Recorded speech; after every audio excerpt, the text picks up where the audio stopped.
आणि आता पण आमच्याकडे अगदी आता तुम्हाला जे टेबलवर दिसतंय तेवढंच सगळं शिल्लक राहिलंय, अजून 2-2.5 तास बाकी आहेत.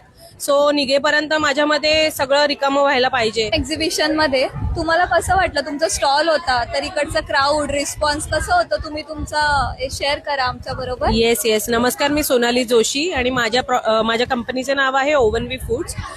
मी ऍक्च्युली मागच्या वर्षीपासूनच एक्झिबिशन स्टार्ट केलेत आणि फुल फ्लेज आता बिझनेसमध्ये येते. तर लेडी जेम मध्ये मी फर्स्ट टाइम, ऑफकोर्स तुमचा पण फर्स्ट टाइम होता आणि माझा तुमच्या बरोबरचा एक्सपिरियन्स पण फर्स्ट टाइम होता. सो मला खूप चांगला अनुभव मिळाला. इथे सगळे लोक पण जे वॉकिंग येत होते ते अगदी जेन्युइन होते, कोणी घासाघीस वगैरे अशी काही करत नव्हतं.